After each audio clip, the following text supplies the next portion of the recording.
Today I'm going to share exactly how I got visible abs in just 12 weeks without letting it completely take over my life, and give you a full plan that you can follow if you want to do the same. We're going to be talking nutrition, workouts, lifestyle, and everything you need to know if you want to transform your physique with minimal time. Let's be clear about one thing up front. This was really hard. So just prepare yourself. If you really want to do this, you've got to lock in because it is going to be tough. There are a lot of myths out there when it comes to getting abs, and there are a lot of misleading terms used like burning belly fat and toning. So let's go through the basics here. To get a lean and toned physique, you have muscle mass and you're at a low enough body fat percentage to see that muscle. So there are two factors that matter here: the size of your ab muscles and the amount of fat you have on top of them. And there's a sort of third factor, which is genetics, because some people just tend to store more fat on their belly than other areas of their body. But even if you have a disadvantage in that area, you can still overcome it if you get lean enough. The cool thing is if you have large enough ab muscles, you actually don't need to get as lean or to as low of a body fat percentage to see those muscles showing through. So there are actually two things we want to do here in order to get those visible abs: build up the ab muscles and reduce body fat, which we have to do across our whole body. Unfortunately, there's no research or evidence to support any method of actually spot reducing fat in a specific area. So if you ever see someone that is saying like burn belly fat or target belly fat and tells you that you can spot reduce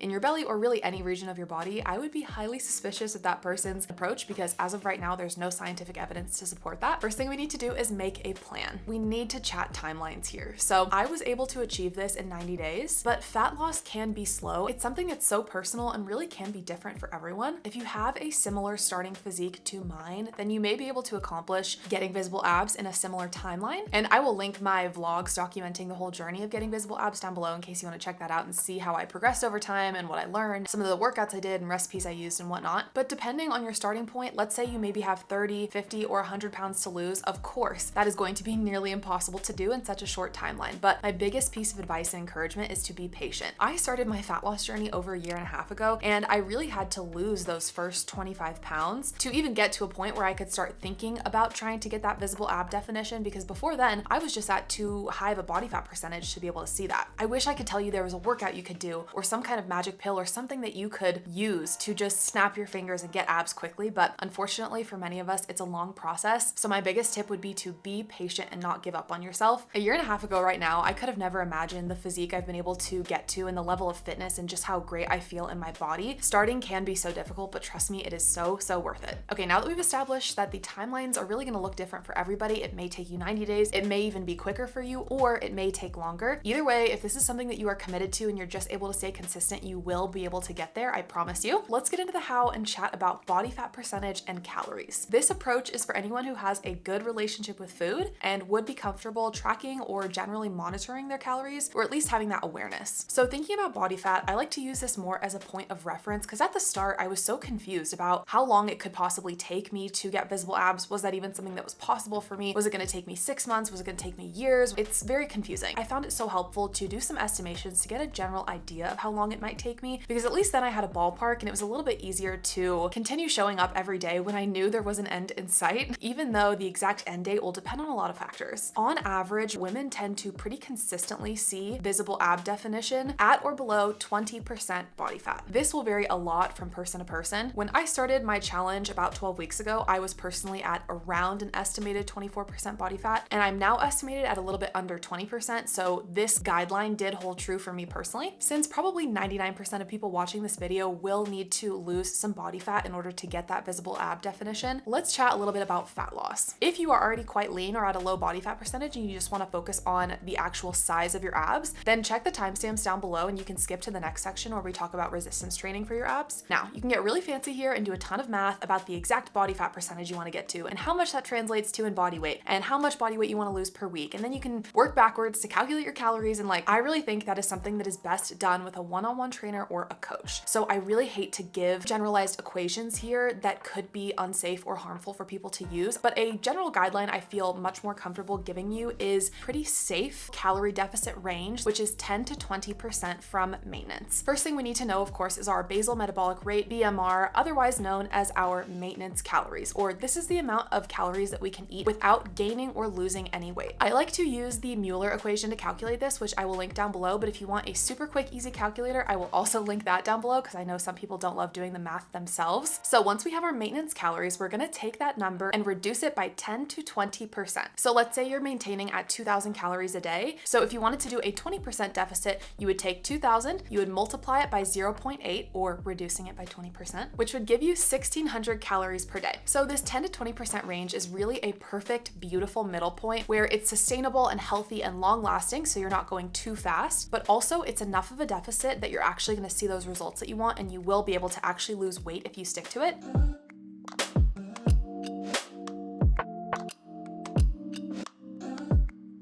I have to be honest here though, if you know, you know, fat loss is so difficult. It can be really taxing. So just know if you are finding it challenging, that is so normal. And there is nothing wrong with you. I think on social media, we're seeing this trend of people trying to sell easy, quick, painless fat loss. But trust me, even if you are doing everything right, because I certainly was, it is still challenging to feel hungry. I mean, if you think about it, it's kind of intense what's going on. You are purposefully underfeeding yourself and your body is using your existing mass to survive. That's kind of intense. So the tricky thing is here, these are all just estimates. We all store fat differently. It's really hard to know at what body fat percentage we're gonna see visible abs, or how long we'll have to diet for, or what the right size deficit is. And I think it really does take some experimentation and learning as you go. I estimated that I could do it in 8 weeks. I ended up needing 12. I just wasn't able to lose fat as quickly as I had wanted to, but that's okay. Life is long and we got here anyway, so there you go. This is the part I'm the most excited about. Let's get into the execution. Part 1 is resistance training your abs and core. So like we talked about, if you have more ab muscle, then you don't need to actually get to as low of a body fat percentage to see it, which is great because being at a really low body fat percentage is quite challenging overall. Ab workouts are my favorite when I'm busy because ab muscles are very small and they fatigue and fail very quickly. You can get an incredible ab workout done in just 5 or 10 minutes. You don't need any equipment. If I do use equipment, it's usually just a really light weight. You can do them almost anywhere, including at home. So if you're low on time, you have a busy schedule, then this is a great area to focus on for muscle development because it's just so quick and easy. You can't beat it. Just like any other muscle, doing hypertrophy style training is going to help us actually build the size of that muscle. If you're not familiar, hypertrophy training is training that's targeted specifically to increase the muscle mass size, and it's usually completed in the 8 to 12 repetition range. The really important thing with hypertrophy training though is reaching or getting close to failure, where you want to keep going, but physically you just can't. It's really common to see people training abs in more of a muscular endurance style, where for example, you'll do 10 minutes of ab exercises all back to back with no break. That type of training actually isn't as targeted and specific at growing the size of ab muscles. So my recommendation if you're trying to get visible abs is actually to just enjoy a rest period just like you would with any other lifting workout. So after each ab exercise, you're getting pretty close to failure and then you rest for like 30 or 45 seconds. You also may want to consider adding some weights to your ab exercises so that you're able to get near failure. For example, if there's a move that you can do like 20 or 25 reps of easily, it would probably be time to increase the difficulty of that move somehow, and usually adding weight is the main way to do that. Or you may want to try a new ab exercise that is more challenging for you. So it's not ideal to be trying to build your ab muscles at the same time as a deficit, but if you are in a deficit, I would say it can't hurt to try and target that area because you'll either maintain those muscles during fat loss or you'll see them grow depending on how your calories are landing and how your body will respond, how long you've been training. There are a lot of different factors, but anyway, I would say it's worth it to throw in a few more ab exercises every week,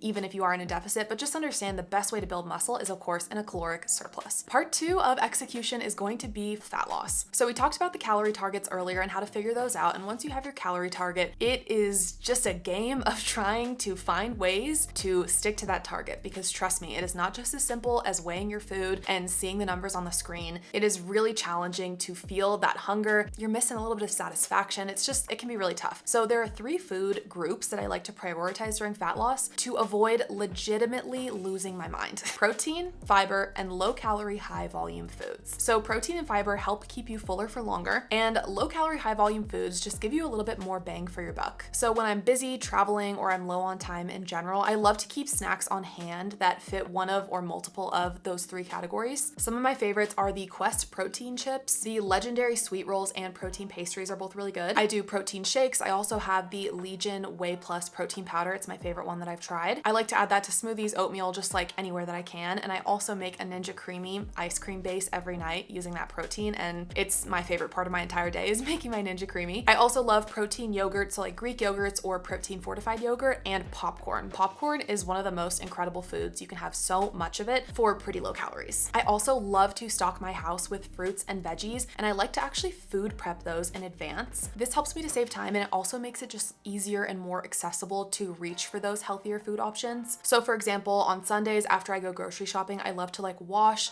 chop, prep, and like put all of my fruits and veggies into Tupperwares in the fridge. I also love to meal prep or like half meal prep. So for example, if I'm having pasta, I will meal prep a healthier, higher protein sauce using blended cottage cheese or something like that. And I will prep enough for like 4 or 5 meals, keep that in the fridge. And then each night I will make the pasta fresh because I find the pasta gets kind of like sad and soggy sitting in the fridge. So I find ways to kind of make things fresh when I need to that night because it just tastes a lot better. And then anything that can be prepped in advance, like a sauce or a soup base or something like that, that'll just keep really well in the fridge, I will prep that in advance. There's nothing more disgusting to me than a like soggy, sad 5-day-old piece of meal prepped broccoli. It's a waste of time and money because I will just throw those away after the 2nd or 3rd day. Part 3 is lifestyle, and there are just a few things that I wanted to touch on that were super helpful for me. The first was giving up alcohol. Unfortunately, I just find the alcohol itself has calories, and then since I love sugary sweet drinks, I end up with even more calories from the rest of like the mixers and things like that. When I'm drinking, I get really hungry and I want to just snack and snack. So for all these reasons, it just makes it really hard to stick to a calorie deficit and drink. For me personally, I will always feel just gross the next morning and makes me more likely to skip my workout if I'm feeling hungover. If you can make it fit into your diet, then that's fantastic. But I found for me, I've chatted with a lot of friends and clients about it as well. Cutting out alcohol just makes it so much easier to stay in a calorie deficit and stick to your health and fitness goals. So if you're busy, if you're trying to do this quickly, it's something to consider. If you want to cut out or even significantly reduce alcohol consumption, that can really accelerate your results. Next thing is sleep. Sleep is so